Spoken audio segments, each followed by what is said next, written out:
کا دستور، دین نبی کا دستور، کتاب اللہ کا منشور، اہل حدیث کے دو اصول، اطیعوا اللہ و اطیعوا الرسول۔ الحديث الخامس والعشرون عن أبي ذر رضي الله عنه أن ناسا من أصحاب رسول الله صلى الله عليه وسلم قالوا للنبي صلى الله عليه وسلم يا رسول الله ذهب أهل الدثور بالأجور يصلون كما نصلي ويصومون كما نصوم ويتصدقون بفضول أموالهم.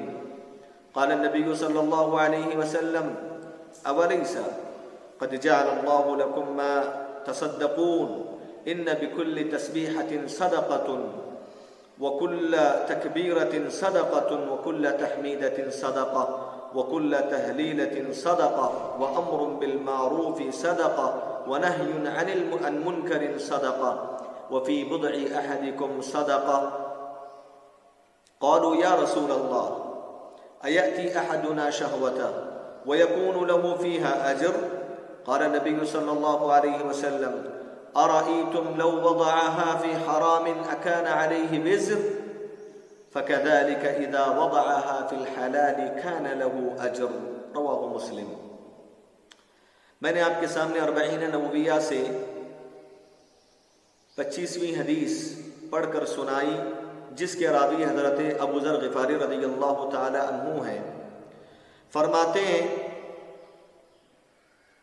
اللہ کے نبی صلی اللہ علیہ وسلم کے بعض صحابہ اللہ کے نبی صلی اللہ علیہ وسلم کی خدمت میں حاضر ہوئے اور کہا اللہ کے رسول صلی اللہ علیہ وسلم مالدار لوگ، صاحب ثروت لوگ، صاحب مال لوگ اجر کے معاملے میں، ثواب کے معاملے میں ہم سے آگے بڑھ چکے ہیں.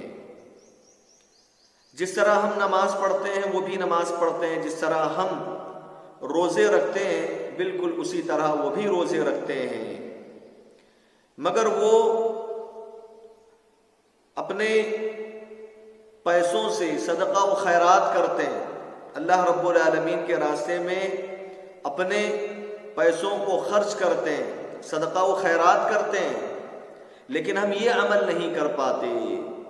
وہ اللہ رب العالمین کے راستے میں صدقہ و خیرات کر کے ہم سے اجر کے معاملے میں، ثواب کے معاملے میں آگے بڑھ رہے ہیں. پیارے نبی صلی اللہ علیہ وسلم نے فرمایا ایسا مت کہو، اللہ رب العالمین تمہارے لیے ایسی چیزوں کو مشروع قرار دیا جس کو تم اپنا کر صدقہ و خیرات کرو گے، تم بھی یعنی صدقہ و خیرات کرو گے تو ان کے مقام اور مرتبے تک، ان کے درجے تک پہنچ سکتے ہو.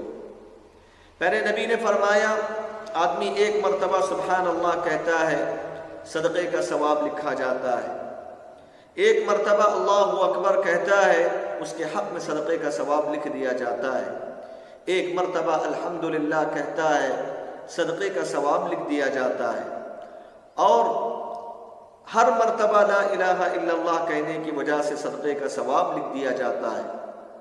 بھلائی کا حکم دیتا ہے، صدقے کا ثواب لکھ دیا جاتا ہے. کسی برائی سے کوئی شخص روکتا ہے، اس کی وجہ سے اس کے حق میں صدقے کا ثواب لکھ دیا جاتا ہے. اور تم میں سے ایک آدمی کے شرمگاہ میں بھی اللہ رب العالمین نے صدقے کا ثواب رکھا ہے، یعنی تم میں سے کوئی اپنی بیوی سے ہم بستری کرتا ہے، اس کی وجہ سے بھی اللہ رب العالمین صدقے کا ثواب لکھ دیتا ہے. صحابہ نے پوچھا اللہ کے نبی علیہ الصلوۃ والسلام ہم میں سے ایک آدمی اپنی لذت پوری کرتا ہے، اپنی شہوت پوری کرتا ہے، اپنی ضرورت پوری کرتا ہے، کیا اس کی وجہ سے بھی اس کے حق میں اجر و ثواب لکھ دیا جاتا ہے؟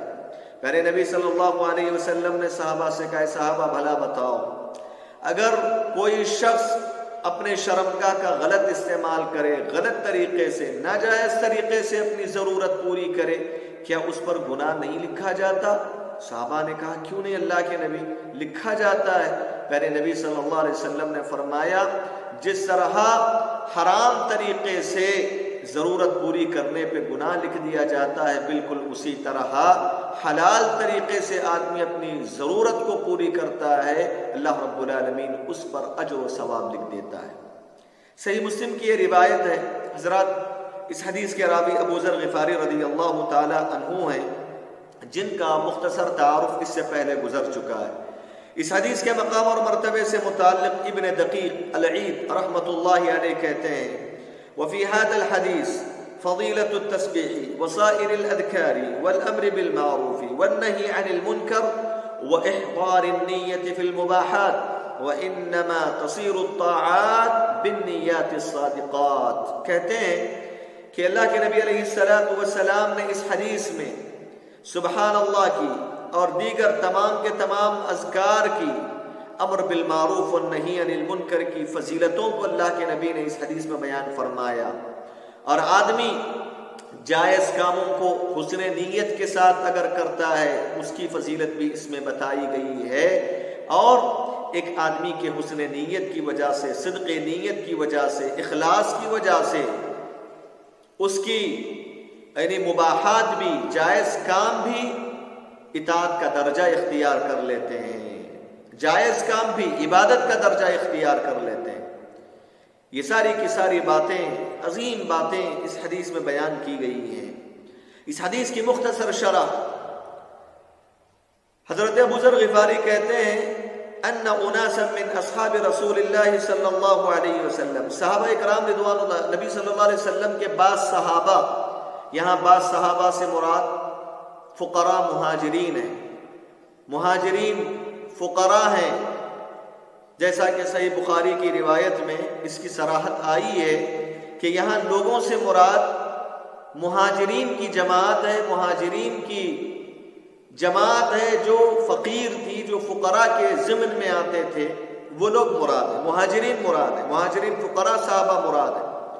وہ اللہ کے نبی صلی اللہ علیہ وسلم کے پاس آ کر کہتے ہیں: ذهب اہل الدثور بالاجور، اے اللہ کے نبی صلی اللہ علیہ وسلم، صاحب ثروت لوگ، مالدار لوگ یعنی انصاری صحابہ، وہ اجر و ثواب کے معاملے میں ہم سے آگے بڑھتے چلے جا رہے ہیں، ہم سے سبقت کر کے جا رہے ہیں. پتہ چلا کہ صحابہ اکرام رضوان اللہ علیہم مجمعین خیر کے معاملے میں ایک دوسرے سے آگے بڑھنے کا شوق اپنے دل کے اندر رکھا کرتے تھے. مہاجرین نے کہا: اللہ کے نبی صلی اللہ علیہ وسلم، صحابہ، انصاری صحابہ پیسوں کی بنیاد پر ہم سے زیادہ اجر و ثواب کے معاملے میں آگے بڑھ رہے ہیں. کہتے ہیں کہ جس طرح ہم نماز پڑھتے ہیں وہ بھی نماز پڑھتے ہیں، جس طرح ہم روزے رکھتے ہیں وہ بھی روزے رکھتے ہیں. مسئلہ یہ ہے کہ اللہ رب العالمین نے ان کو جو مال دیا ہے وہ اپنے زائد مالوں کو اللہ رب العالمین کے راستے میں خرچ کر کے ہم سے آگے بڑھ رہے ہیں. دیکھو مہاجرین صحابہ نے کہا بفضول اموالہم، بفضول کی قید لگائی ہے. مطلب یہ ہے کہ مہاجرین اور انصار دونوں قسم کے صحابہ جو اللہ کے راستے میں خرچ کرنے والا معاملہ جو واجبی درجے کا تھا وہ دونوں اس پر عمل کرتے تھے. بیوی بچوں پہ جو خرچ کرنے کا معاملہ تھا، بیوی بچوں پہ نان و نفقے کا جو معاملہ جو واجبی ہے، یہ چیزوں میں دونوں مشترک تھے. لیکن اس سے ہٹ کر نفلی صدقات کے ذریعے انصاری صحابہ مہاجرین صحابہ سے آگے بڑھ رہے تھے. اسی لیے کہا بفضول اموالہم کہ انصاری صحابہ نفل صدقات و خیرات کر کے، نفل مال اللہ رب العالمین کے راستے میں خرچ کر کے ہم سے زیادہ اجر و ثواب کے معاملے میں آگے بڑھ رہے ہیں.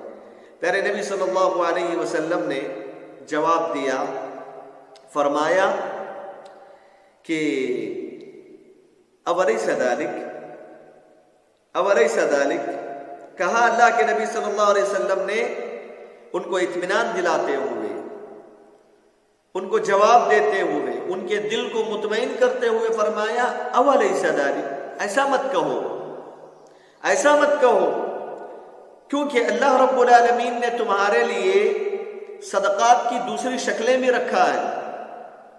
صدقہ صرف مال کے ذریعے نہیں ہوتا، مال کے علاوہ اور بھی بہت سارے ذرائع ہیں جو صدقے کا کام کرتے ہیں، صدقے کا اجر و ثواب تمہیں عطا کرتے ہیں.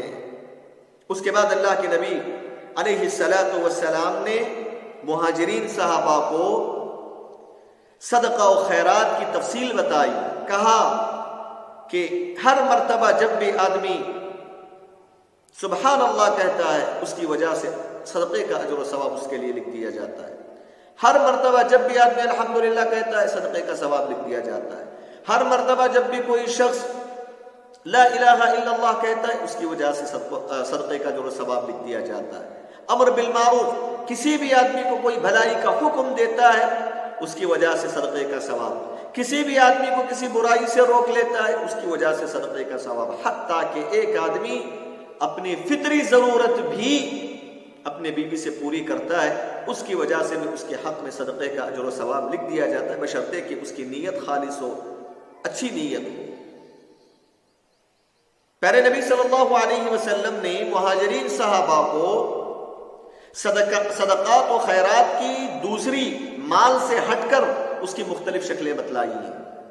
بنیادی طور سے اللہ کے نبی صلی اللہ علیہ وسلم نے صدقات کی جو رہنمائی فرمائی ہے اس کی دو قسمیں ہیں جو حدیث میں اللہ کے نبی نے رہنمائی کی ہے. سب سے پہلی قسم وہ ہے جس کا فائدہ، جس کا نفع صرف صدقہ کرنے والے کو ہی ملتا ہے، بس اسی کو ملتا ہے. جیسے اللہ کے نبی نے تسبیح کا تذکرہ فرمایا، آدمی سبحان اللہ کہتا ہے تو اس کا ثواب صرف اسی کو ملتا ہے. اللہ کے نبی صلی اللہ علیہ وسلم نے تکبیر کا ذکر کیا، اللہ اکبر کہتا ہے آدمی تو اس کا اجر و ثواب صرف اسی کو ملتا ہے، اس کا نفع اسی کو ملتا ہے. اسی طرح نبی صلی اللہ علیہ وسلم نے تحمید کا ذکر فرمایا، تحلیل کا ذکر فرمایا. یہ پہلے قسم کے صدقات و خیرات کی ایسی شکلیں ہیں جن صدقات کی وجہ سے صرف فائدہ صدقہ کرنے والے کو ملے گا، یعنی تسبیح کرنے والے کو، تحمید کرنے والے کو، تحلیل کرنے والے کو، تکبیر کرنے والے کو ثواب صرف اسی کو ملتا ہے. یہ پہلی قسم کے صدقات ہیں جن کا فائدہ صرف کرنے والے کو ملتا ہے. دوسرے قسم کا صدقہ پیارے نبی نے جو بتلایا وہ یہ ہے کہ ایسا صدقہ جس کا فائدہ کرنے والے کو بھی ملتا ہے، جس کے ساتھ کر رہا ہے اس کو بھی ملتا ہے، دونوں کو ملتا ہے. صدقہ متعدی ہوتا ہے. اللہ کے نبی صلی اللہ علیہ وسلم نے بتایا وہ تین چیزیں ہیں. ایک ہے کسی بھلائی کی طرف بلانا، دوسری چیز ہے کسی برائی سے روکنا، تیسری چیز ہے اپنی بیوی سے ہم بستری کرنا.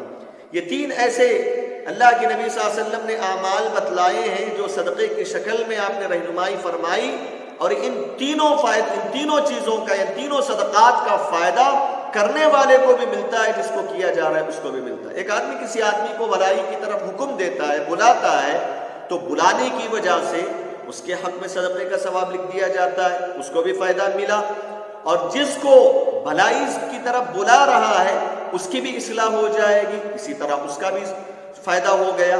ایک آدمی کسی آدمی کو برائی سے روکتا ہے تو برائی کے روکنے کی وجہ سے روکنے والے کے حق میں صدقے کا ثواب لکھ دیا جاتا ہے، اور جس آدمی کو کسی برائی سے روک رہا ہے وہ آدمی بھی برائی سے بچ جاتا ہے، تو اس اعتبار سے اس کو بھی ثواب مل جاتا ہے. اور ایک آدمی ہم بستری کرتا ہے، اپنی فطری ضرورت پوری کرتا ہے، تو ضرورت پوری کرنے کی وجہ سے وہ زنا سے بھی بچ جاتا ہے، جو ہے نگاہوں کے گناہوں سے بچ جاتا ہے، اپنے دامن کو گناہوں سے بچا لیتا ہے. اس طریقے سے اس کو ثواب ملتا ہے، اس کا فائدہ ملتا ہے. اور بالکل اسی طرح ایک آدمی ہم بستری کرتا ہے تو اپنے بیوی کی بھی ضرورت وہ پوری کر رہا ہے، اپنی بیوی کو بھی گناہوں سے بچانے کا ذریعہ بن رہا ہے، اور اس ہم بستری کے نتیجے میں اولاد ہوتے ہیں، تو یہ اس اعتبار سے دوسروں کا بھی فائدہ ہو رہا ہے، اپنی بیوی کا اس میں فائدہ ہو رہا ہے، تو خود کا بھی فائدہ کر رہا ہے، بیوی کا بھی فائدہ کر رہا ہے. تو یہ متعدی فائدہ ہے. اسی لیے اللہ کے نبی صلی اللہ علیہ وسلم نے صدقات کی اس میں دو قسمیں بتائی. ایک قسم وہ جس کا فائدہ صرف کرنے والے کو ملتا ہے، اس میں تسبیح ہے، تحمید ہے، تکبیر ہے، تحلیل ہے. اور دوسرے قسم کا صدقہ وہ ہے جو کرنے والے کو بھی ملتا ہے اس کا فائدہ، اور جس کے ساتھ کیا جا رہا ہے اس کو بھی فائدہ ملتا ہے. متعدی ہوتا ہے فائدہ. وہ تین چیزیں پیارے نبی نے فرمایا: الامر بالمعروف، نمبر 2 والنہی عن المنکر، نمبر 3 جو ہے اپنی بیوی سے ہم بستری کرنا. حضرات، پیارے نبی صلی اللہ علیہ وسلم نے فرمایا کہ اگر کوئی آدمی اپنی بیوی سے ہم بستری کرتا ہے تب بھی اس کے حق میں صدقے کا ثواب لکھ دیا جاتا ہے. یہ پیارے نبی صلی اللہ علیہ وسلم کا قول بقول امام سیوطی رحمہ اللہ دلیل ہے، بنیاد ہے اصل ہے اس مسئلے کے لیے کہ اگر کوئی بندے مومن اور مسلمان جائز کاموں کو بھی اچھی نیت سے کر لیتا ہے تو وہ جائز کام بھی اس کے حق میں عبادت کا درجہ بن جاتے ہیں، اطاعت کا درجہ اختیار کر لیتے ہیں۔ اسی لیے علماء اکرام کہتے ہیں عادات اہل الیقظہ عبادات، عادت ہے، ایک مباح چیز ہے، جائز چیز ہے، نہ اس پہ ثواب لکھا جاتا ہے نہ گناہ لکھا جاتا ہے، جائز کام ہے، لیکن آدمی اس جائز کاموں کو حسن نیت کے ساتھ، اچھی نیت کے ساتھ کر لیتا ہے، وہ جائز کام بھی اس کے حق میں عبادت کا درجہ اختیار کر لیتا ہے، اس کی وجہ سے اس کے حق میں اجر و ثواب لکھ دیا جاتا ہے۔ اس کی مثال یہ ہے، ایک آدمی کھاتا پیتا اس لیے تاکہ اس کا پیٹ بھرے، بس جائز ہے، نہ اس پہ گناہ لکھا جاتا ہے نہ اجر لکھا جاتا ہے۔ وہیں ایک دوسرا آدمی ہے، کھاتا پیتا اس نیت سے ہے تاکہ میں کھا پی کر اپنے جسم کو مضبوط رکھوں اور تاکہ میں اللہ رب العالمین کے عبادات کو اچھی طریقے سے انجام دے سکوں اور پورے نشاط کے ساتھ، پوری چستی کے ساتھ میں اللہ تعالیٰ کی عبادتوں کو انجام دے سکوں۔ اس نیت سے اگر کوئی کھاتا پیتا بھی ہے، اس کا کھانا پینا بھی اس کے لیے عبادت شمار ہوگا، اجر و ثواب لکھ دیا جائے گا۔ اس مسئلے کو سمجھانے کے لیے کہ جائز کاموں کو حسن نیت، صدق نیت کرنے کی وجہ سے وہ جائز کام اطاعت کی شکل اختیار کر لیتے ہیں، عبادت کی شکل اختیار کر لیتے ہیں، اس مسئلے کے لیے پیارے نبی صلی اللہ علیہ وسلم کا یہ جملہ بنیاد ہے، اصل ہے اور دلیل ہے۔ حضرات، اس حدیث سے حاصل ہونے والے کچھ اہم فوائد یہ ہیں۔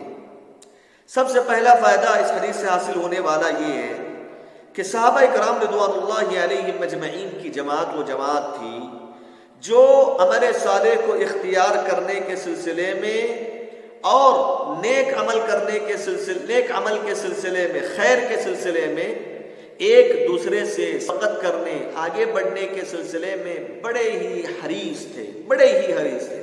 ہمیشہ ان کے دل میں حرص یہ ہوتی تھی کہ خیر کے کاموں کے سلسلے میں وہ ایک دوسرے سے آگے بڑھے، اخلاص کی بنیاد پر۔ آج ہمارا کمپٹیشن دنیا کے معاملات کو لے کر ہوتا ہے کہ دنیا کے معاملے میں ہم ایک دوسرے سے آگے بڑھنے کی کوشش کرتے ہیں، مگر صحابہ کی جماعت ایسی نہیں تھی۔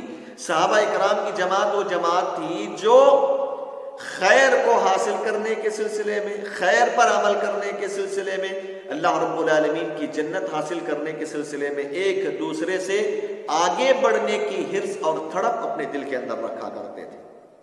دوسرا فائدہ اس حدیث سے جو حاصل ہوتا ہے وہ یہ ہے کہ صدقہ و خیرات کا تعلق صرف مال سے نہیں ہے، بلکہ صدقہ و خیرات کا تعلق مال کے علاوہ اللہ رب العالمین کے ذکر و اذکار سے بھی ہونے والا ہے۔ ذکر و اذکار سے بھی صدقے کا تعلق ہے۔ ہم سمجھتے ہیں کہ بھئی صدقہ و خیرات کا مطلب یہ ہے کہ آدمی اپنا مال خرچ کرے، نہیں، مال خرچ کرنا اصل صدقہ ہے۔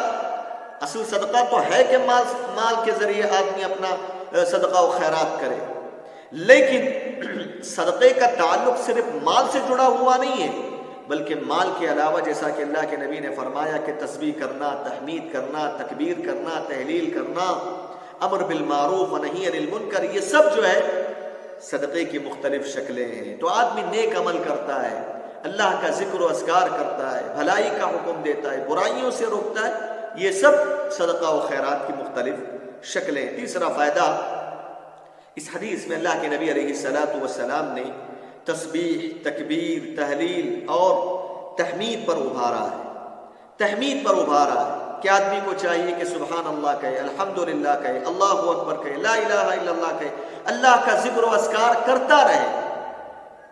جو آدمی اللہ رب العالمین کے ذکر و اذکار کو کرتا رہے گا، یہ اس کے حق میں صدقہ ہوگا اور صرف اسی کو فائدہ پہنچانے والا صدقہ ہوگا۔ چوتھا فائدہ اس حدیث سے یہ معلوم ہوتا ہے کہ جو کوئی بندے مومن اور مسلمان کسی خیر کے کام کرنے سے اگر عاجز آ جاتا ہے تو اس کو گھبرانے کی ضرورت نہیں ہے۔ جس پر وہ قادر ہے، جس پر وہ قدرت رکھتا ہے، اپنی قدرت کے مطابق خیر کا معاملہ کرے، صدقہ و خیرات کرے۔ جیسا کہ ایک آدمی فقیر ہے، مسکین ہے، مالی اعتبار سے وہ صدقہ و خیرات نہیں کر پاتا، اس کے لیے دوسرا تو عمل موجود ہے۔